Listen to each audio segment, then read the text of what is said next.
چاہیے، قبرستان چاہیے، ماں باپ کی قبر پر چاہیے. اور میں حدیث اور روایت نہیں، تجربے کی بنیاد پہ بھی کہہ رہا ہوں کہ اگر کوئی دعا کرنی ہے، نہیں ہے ماں باپ اس دنیا میں، ان کی قبر پر جائیے، فاتحہ پڑھیے، ان کو ہدیہ پیش کیجیے، ان سے کہیے کہ آپ کے یہ مسائل ہیں، خدا سے دعا کریں، انشاءاللہ خدا دعا قبول کرے گا. کل کو قیامت میں ان کا مرتبہ ہے جو والدین کی قبروں پر جاتے ہیں. وہ حدیثیں سن لیجیے آپ. جی.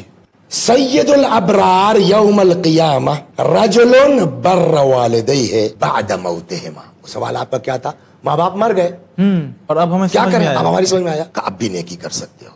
واہ. یا نیک تھے تب بھی، مرنے کے بعد ان کو چھوڑو مت. ماں باپ کے ساتھ نیکی کرتے رہو. چنانچہ حدیث کیا کہتی ہے کہ سید الابرار یوم القیامہ، قیامت میں جتنے نیکوکار ہوں گے ان میں سب سے بڑا کون ہوگا؟ سید کون ہوگا؟ سید الابرار کون ہوگا؟ نیکوں کا سردار کون ہوگا؟ کہتے ہیں کہ رجل بر والدیہ بعد موتہما. وہ انسان سید الابرار ہے جو مرنے کے بعد بھی اپنے والدین کے ساتھ نیکی کرتا رہے. من زار قبر ابویہ او احدہما، جو جائے زیارت کے لیے ماں باپ کی قبر پر یا کسی ایک کی قبر پر. فرض کیجئے کسی کے باپ کا انتقال ہو گیا، ماں الحمدللہ حیات ہے، یا ماں کا انتقال ہو گیا، والد حیات ہے، یا دونوں کا انتقال ہو گیا.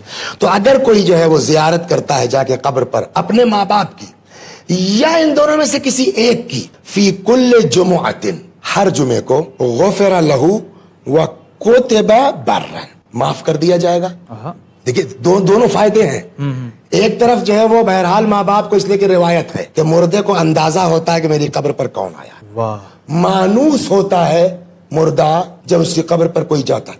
حضرت صدیقہ طاہرہ سلام اللہ علیہ سے بڑھ کے کوئی ہے دنیا میں؟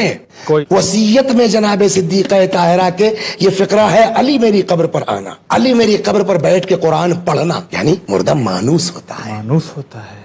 اور بعض روایتیں تو یہاں تک بھی کہتی ہیں کہ جب انسان اپنے کسی عزیز کی قبر پر جاتا ہے اور وہاں بیٹھتا ہے، تلاوت کرتا ہے، قرآن پڑھتا ہے، جب چلنے لگتا ہے تو مردہ کہتا ہے تھوڑی دیر بیٹھ جاؤ، دل لگ گیا تھا تمہارے آنے کی.